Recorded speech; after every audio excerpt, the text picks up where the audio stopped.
Now, we will use a potentiometer to control the brightness of the LED. Let's start by connecting the potentiometer and LED to the Arduino. We're going to start by connecting 5 volts from the Arduino to power on the breadboard. And then we're going to take ground, and there's ground right here, to ground on the breadboard as well. Next, we'll connect the LED to pin 9 as well, so we can connect the LED in the same place. And we'll connect the cathode of the LED to ground, like so. And next, we will connect to pin 9 to the anode of the LED, which is going to go right here.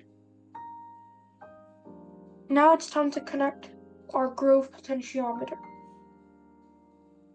So the potentiometer is an analog device. So we're going to connect it to an analog pin. So we're going to connect the wire to the yellow wire on the potentiometer and connect it to A0. And now we just have to connect ground to the ground on the breadboard. And we're going to go ahead and connect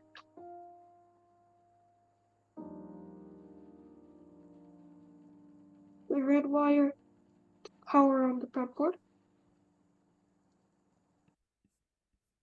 And now we're ready to begin programming our potentiometer.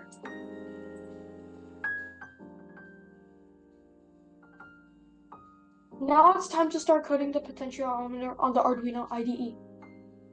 So just like when we started working with the LED, we're going to use #define to define the pin. So pin of the LED is 9, and the pin of the potentiometer is A0.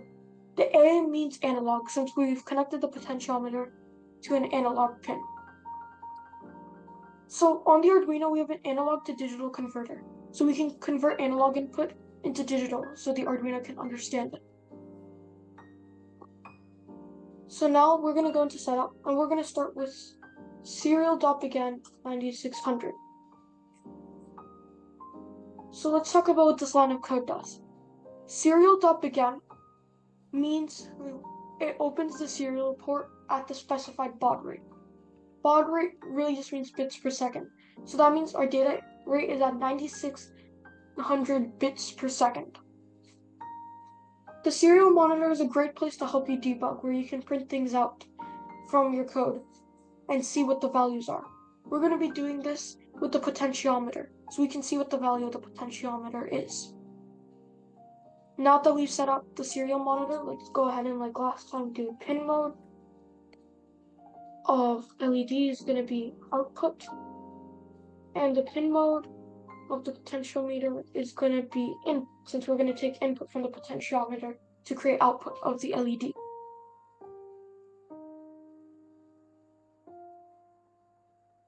So now we're going to start off by finding the value of the potentiometer using analog read. Analog read requires just a pin, so we're going to read the potential value. And we need to store this value, so we're going to store it in an int. Int pval, potentiometer value, is going to be equal to analog read of the potentiometer. Analog read reads the value of analog pins, and the range is from 0 to 1023. This is going to use the analog to digital converter. So now, before we do anything else, let's take a look at the serial monitor. So we're going to do serial.println, and print, you will print it out, and println will print each entry out on a new line, which makes it more readable for us. So we're just going to go ahead and straight up print pval, and always add semicolons. Let's go ahead and see what this does. So we're going to upload this to the Arduino board, and now we're going to go to tools. From tools, we're going to go to serial monitor, and you can see the serial monitor down below. And now you can take the knob of the potentiometer and change values. So at this point, the value is 0. We can increase the value all the way to 1023, which is the max.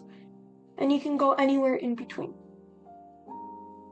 So now that we understand how the potentiometer works, it's time we use analog write to the LED pin, and we're gonna output some value.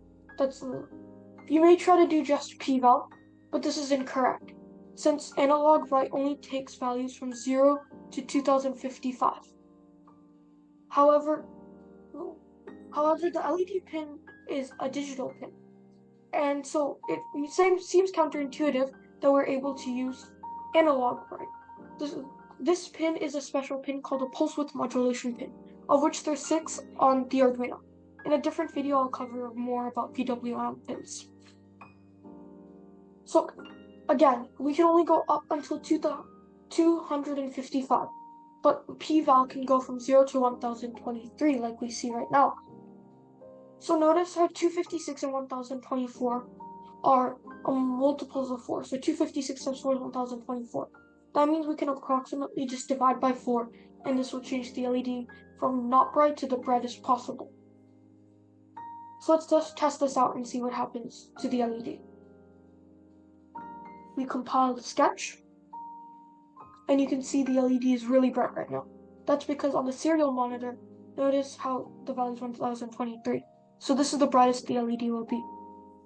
However, as we start to decrease the potentiometer, you see it fade away completely. And right now the value is 0. And that's why the LED does not turn on.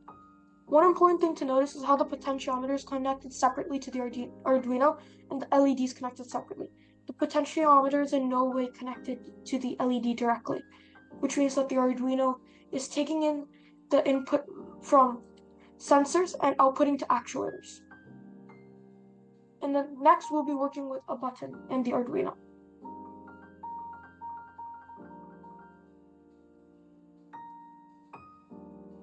We are now ready to program the LED such that when the button is pressed, the LED will turn on and remain off otherwise. And of course we'll be using the Arduino to do this.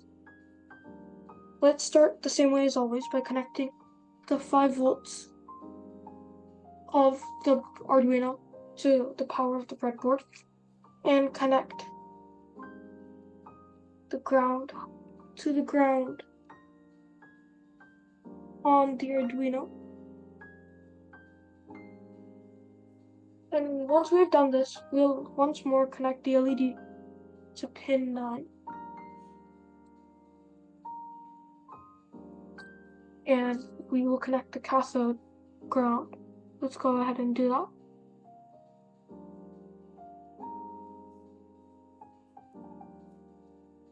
We will also take this yellow wire and connect to pin 9.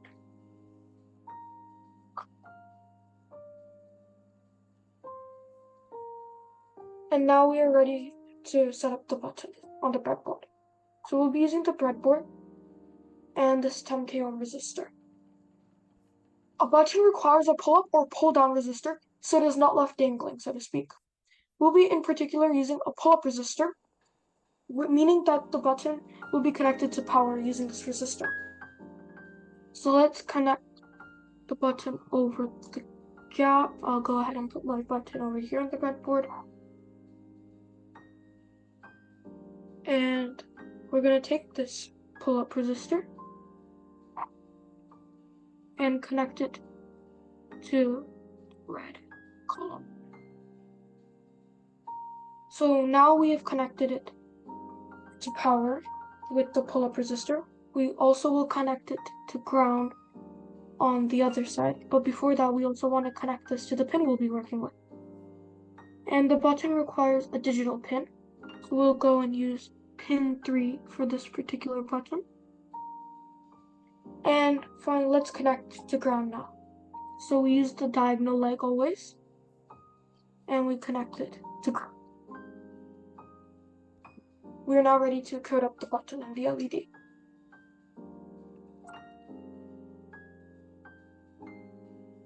Alright, now it's time to start writing the code. So let's start with our hashtag defined. So once more, LED is at pin 9, and we will call the button at pin 3. So in the setup, we'll be doing pin mode of LED, comma, and its output. And we'll be taking the pin mode of button as an input. And now, in the loop, we are going to be defining int bval is equal to digital read of. One other thing with buttons we have to worry about is the debounce. When you press a button, it goes through a transition period before the button stays pressed. But for now, we won't be worrying about that. Next, so int bval returns a 0 or a 1. So now we're going to use an if statement. So an if statement is a conditional, which means that basically, for instance, if it is hot outside, then I will go to the beach. Versus if it is raining outside, I will stay inside. It follows the same train of thought. So to create an if statement in the Arduino IDE, you write the word if, and inside the parenthesis which you create, we will write bval is double equal to 0. So the two equal signs makes it either true. We'll set this equal to true or false. If bval is 1, this is false, so it will not go through this if statement. But if bval is equal to 0, then it will go through this if statement. So we will need the curly brackets, and inside we will use digital write of LED, and we will set it to high. High will mean on in this case. And else, we'll write the LED to be low. So now let's run this code. And we are ready. And you can see the button is pressed and the LED is on.